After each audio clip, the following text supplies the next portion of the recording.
Good morning, सुप्रभात, नमस्कार, आदाब दोस्तों। ये है आपका अपना प्रिय आरजे आदि कश्यप मुंबई से मानुस और आपके लिए लेकर आया है आपका मनपसंद प्रोग्राम पॉजिटिव कर्मा। दोस्तों आज एपिसोड नंबर है 277। आज दिनांक है मंगलवार और दिन है, आप कह सकते हैं कि 9 फरवरी। सुख भी बहुत है, परेशानियां भी बहुत हैं।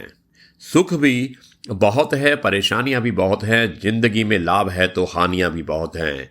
क्या हुआ जो भगवान ने थोड़े गम दे दिए, क्या हुआ जो भगवान ने थोड़े गम दे दिए। भगवान की हम पर मेहरबानियां भी बहुत हैं। दोस्तों आपका आज बीते हुए कल से बेहतर हो। आप स्वस्थ रहें, व्यस्त रहें और मस्त रहें। आरजे आदि कश्यप मुंबई से मानुस और आपके लिए लेकर आया है आपका अपना मनपसंद प्रोग्राम पॉजिटिव कर्मा। मुझे हर किसी के सामने खुद को अच्छा साबित करने का शौक नहीं, लेकिन मैं उनके लिए अनमोल हूं जो मुझे समझते हैं। खुशियों का इंतजार किसके लिए? खुशियों का इंतजार किस लिए? दूसरों की मुस्कुराहट में खुश रहिएगा। दोस्तों खुशियों का इंतजार किस लिए? दूसरों की मुस्कान में खुश रहो। क्यों तड़पते हो हर पल किसी के साथ को? कभी तो अपने आप में खुश रहो। छोटी सी जिंदगी है, छोटी सी जिंदगी है, हर हाल में खुश रहो, हर हाल में खुश रहो। अगर मेहनत आदत बन जाए तो कामयाबी मुकद्दर बन जाती है। आरजे आदि कश्यप मुंबई चा मानुस। खूबसूरत चेहरा भी बूढ़ा हो जाता है, ओहदा और पद भी एक दिन खत्म होता है, लेकिन एक अच्छा इंसान हमेशा अच्छा इंसान ही रहता है। दोस्तों अच्छा इंसान बनकर रहिएगा। चेहरा या आपका ओहदा या आपका पद कभी भी खत्म हो सकता है, लेकिन आपकी जो इंसानियत है, एक अच्छे इंसान होने के नाते जो इंसानियत होती है, उसकी वजह से आप जाने जाते हो। आरजे आदि कश्यप मंगल का मानुस। दोस्तों एक बार श्री कृष्ण ने एक गाय से पूछा, मैंने तुझे सींग दिए ताकि तू अपनी रक्षा कर सके, पर तू तो कभी किसी को मारती ही नहीं। गाय बोली, हे कान्हा, एक बार जब पूतना नाम की राक्षसी ने तुम्हें अपना विषैला दूध पिलाया था, तब भी तुमने उसे अपनी मां की ही उपमा दी थी। ये मनुष्य तो प्रतिदिन मेरा ही दूध पीते हैं। ये भले ही मुझे मां ना माने, पर मैं तो इन सभी को अपना पुत्र मानती हूं। भला मैं कैसे इन्हें मार सकती हूं? भगवान की आंखों में आंसू आ गए और उन्होंने उन्हीं अश्रु की बूंदों को अंजलि में लेकर संकल्प लिया कि हे गो मैया, तू महान है। मैं चाहे जिस लोक में रहूं, पर तेरी रक्षा के लिए मैं सदैव आता रहूंगा, क्योंकि इस पृथ्वी पर एक तू ही है जो मारने वाले को भी अपना पुत्र ही समझती है। आरजे आदि कश्यप मुंबई चा मानुस। धन से नहीं मन से अमीर बनो, क्योंकि मंदिरों में स्वर्ण कलश भले लगे हों, लेकिन नतमस्तक पत्थर की सीढ़ियों पर ही होना पड़ता है। ख्वाहिशें कम हो तो पत्थरों पर भी नींद आ जाती है, वरना मखमल का बिस्तर भी बहुत चुभता है। दोस्तों बात कड़वी है पर सच है। लोग कहते हैं कि तुम संघर्ष करो, हम तुम्हारे साथ हैं।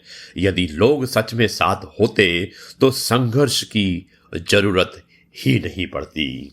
दूसरों की खुशी में अपनी खुशी देखना एक बहुत बड़ा हुनूर है, और जो इंसान ये हुनूर सीख जाता है वो कभी भी दुखी नहीं रहता। आरजे आदि कश्यप मुंबई से मानुस और आपके लिए लेकर आया है आपका मनपसंद प्रोग्राम पॉजिटिव कर्मा।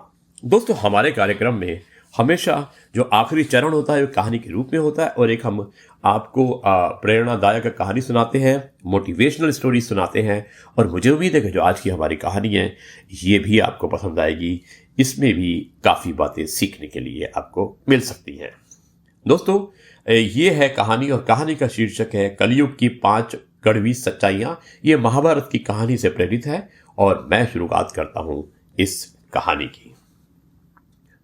महाभारत के समय की बात है। 5 पांडवों ने भगवान श्री कृष्ण से कलयुग के बारे में चर्चा की और कलयुग के बारे में विस्तार से पूछा और जानने की इच्छा जाहिर की कि कलयुग में मनुष्य कैसा होगा, उसके व्यवहार कैसे होंगे और उसे मोक्ष कैसे प्राप्त होगा।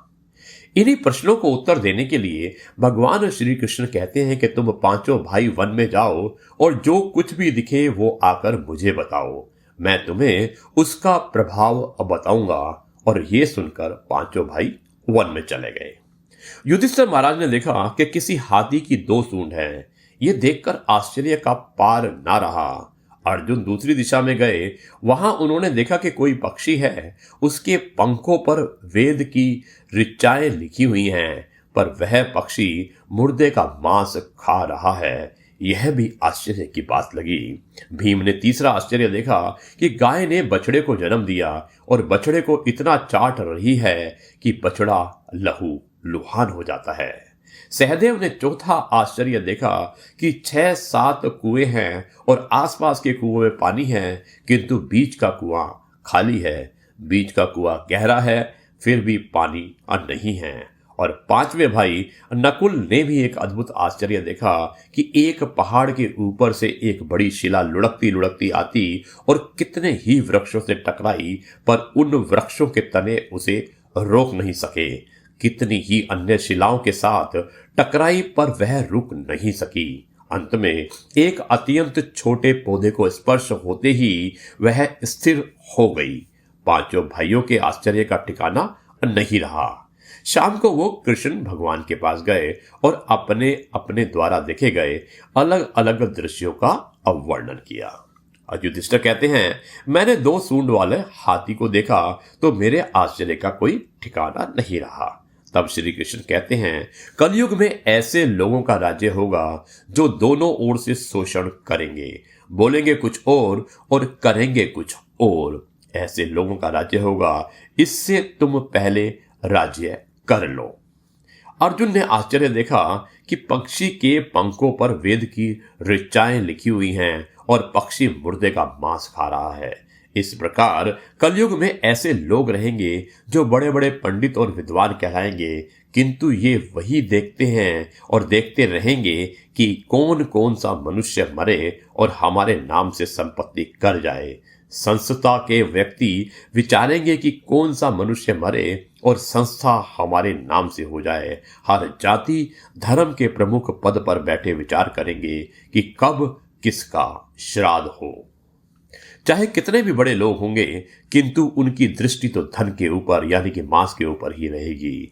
ऐसे लोगों की बहुतायत होगी जो बर्धन को हरने और छीनने को आतुर होंगे, और कोई कोई बिरला ही संत पुरुष होगा। भीम ने तीसरा आश्चर्य देखा कि गाय अपने बछड़े को इतना चाटती है कि बछड़ा लहू लुहान हो जाता है।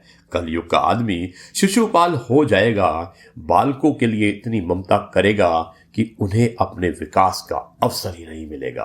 किसी का बेटा घर छोड़कर साधु बनेगा तो हजारों व्यक्ति दर्शन करेंगे, किंतु यदि अपना बेटा साधु बनता होगा तो रोएंगे कि मेरे बेटे का क्या होगा।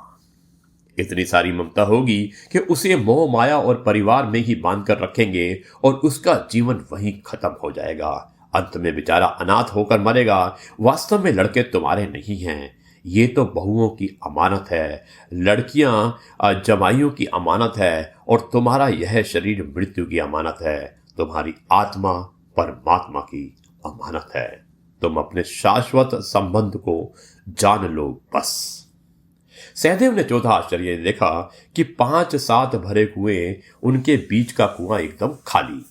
कलयुग में अमीर लोग लड़के लड़की की विवाह में, मकान के उत्सव में, छोटे बड़े उत्सवों में तो लाखों रुपये खर्च कर देंगे, परंतु पड़ोस में ही यदि कोई भूखा प्यासा होगा तो यह नहीं देखेंगे कि उसका पेट भरा है या नहीं।